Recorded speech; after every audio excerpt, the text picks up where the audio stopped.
Do you hear me? You're not insignificant. You're the reason He came. Hallelujah. If there was no you, He would not come.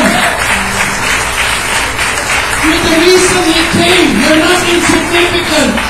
You're not an afterthought. You're not at the periphery. You know when Jesus was walking along, there was a blind man at the side of the road. And guess what? That he was the reason that he passed by. You may be God's reason. That's why He's blessing us here. Because He wants to bless you. Because if He blesses the church, it's going to bless you. And guess what? You're never going to be able to partake of God's power if you don't cry out.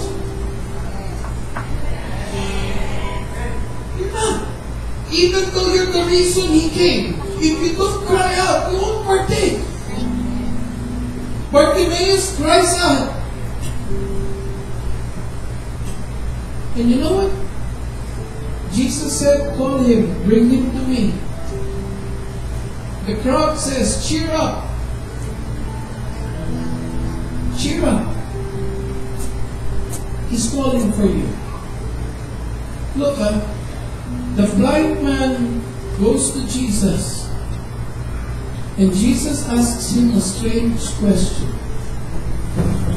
What was the question? Hated me. Can you flash that? What is that question? It was really, really strange. Matthew chapter 10.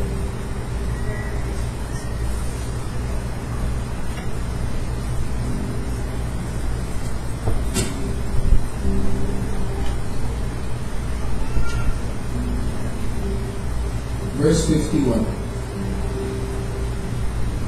He says, what do you want me to do for you?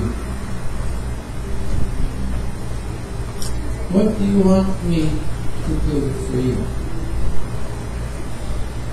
The blind man comes to Jesus and said, and Jesus asked him, what do you want me to do for you? Buti na lang, hindi sa plato si Bartimaeus. Are you blind? Diba? Diba? Jesus, bulag ka ba? Ako kasi yung bulag eh. Tatanungin mo ba ako kung anong gusto ko? You know why God asks you that question? It's not a stupid question. It's a question that is pointed at your heart, because the next thing that comes out of your mouth is going to be what's important to you. If blind Bartimaeus goes in front of Jesus and says, what do you want me to do for you? And blind Bartimaeus says, you know what? Explain this to me. Explain to me. Why, if you are really God, why did you ever permit me to be born with sight and then lose that sight, only to come by at the side of the road and ask it from you again? Why? Why? Why? Jesus would have answered him, but he would never have gotten his sight. You know what your need is doing? You know what that problem you have is doing? You know what that problem without a solution, that problem that's giving you discomfort, you know what it's doing? It's peeling away your pride. It's peeling away your hurt. And God is asking you right now, fine, you're hurt. Fine, you're heartbroken. Fine, you're unloved. Fine, you are mentally offended. Fine, you are emotionally offended. But the question is, what do you want? Huh?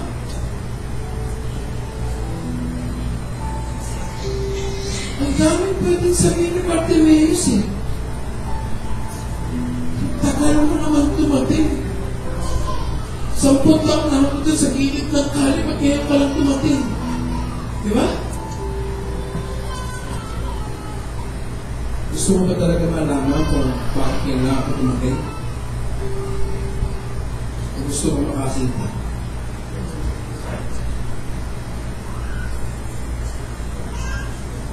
Look at me. Look at me. You know why God is allowing that problem in your life? Parang tigilan mo na yung drama mo. Tigilan mo na yung drama mo at sabihin mo sa kanya ano ba talagang gusto mo. Diba? Hindi ba sa inyo yung hinahingi ng boyfriend and gusto nyo sumaya? Hindi ba sa inyo yung hinahingi ng girlfriend and gusto nyo sumaya? Nakaranas na ba kayo? Karoon kayo ng boyfriend, sumakit ang ulo niyo? Pastor, hindi ko masagot yan. Ikaw boyfriend mo ngayon. Sino dito nagkaroon ng girlfriend? Bumukod ka pa. Diba?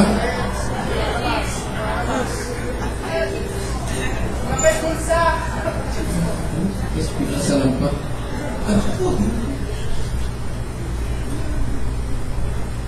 Naintindihan niyo ba?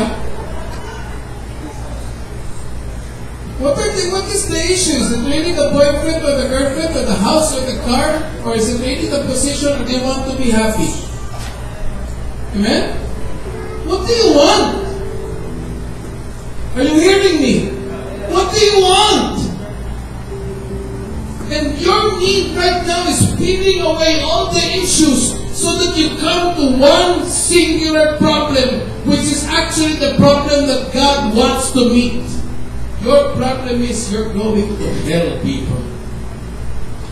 You're going to hell and you're going to hell fast. And that's why you're sad. That's why you're desperate. And that's why you're so many things. The thing about it is God has a solution for it so that you can finally be happy, secure, and bound for blessing. Come on, give the Lord a clap offering. Come on. Come on. Come on. Come on.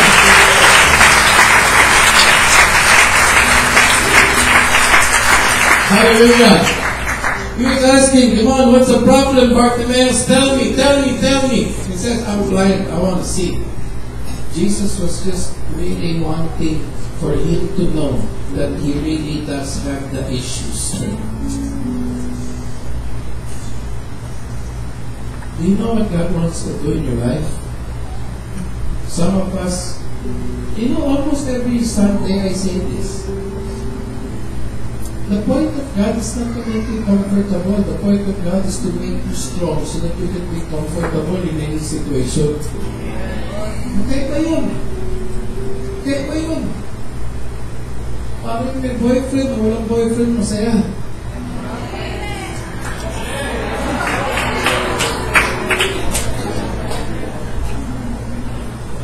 Yun lang, amen.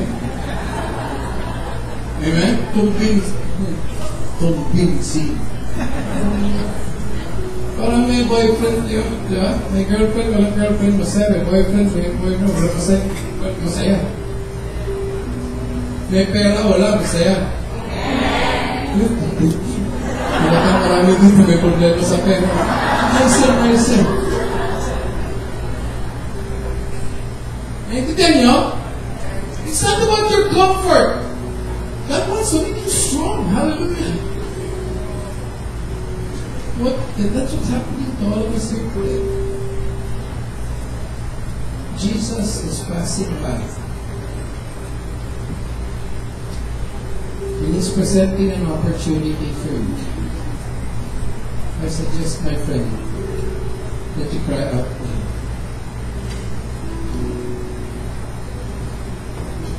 So from verse 9, Isaiah chapter 1, verse 9. Isaiah chapter 1,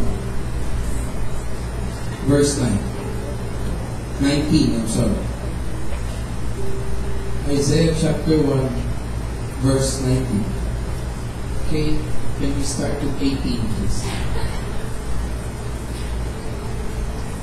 Jesus calls Israel and says, "Come now, let us reason together," he says.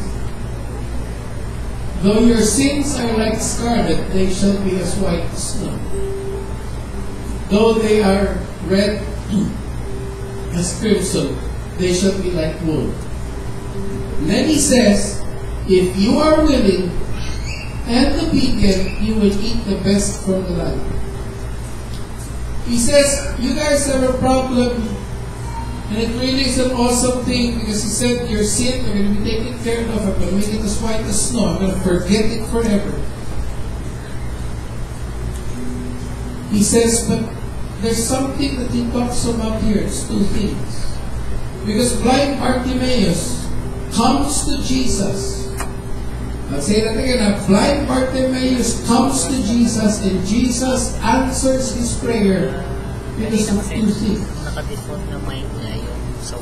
He says, if you are willing and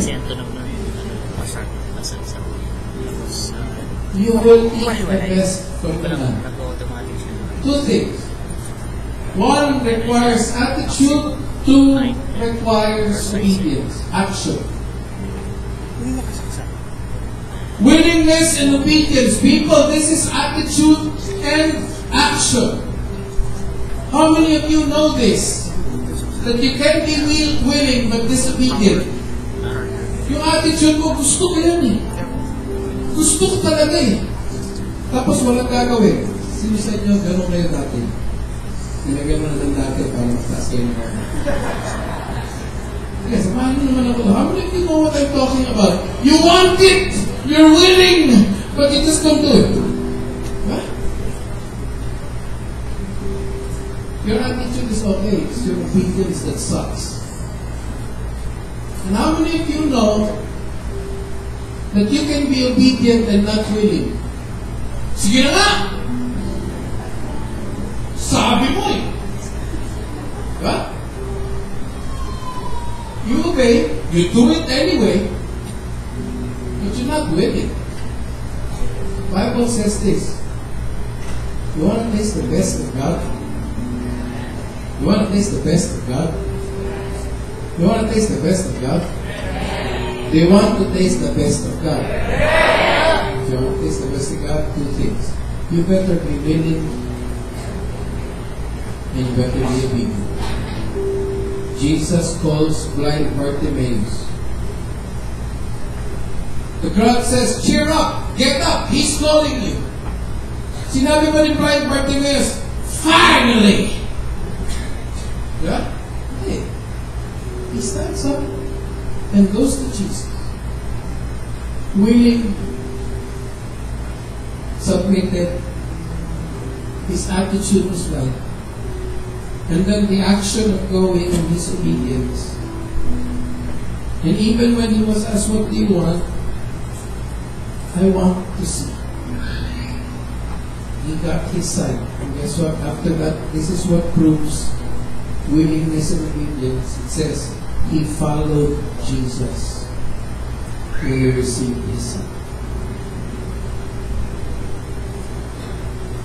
Church, there's so much in store for you. You look at your neighbor and say, the best is prepared for you. Yeah.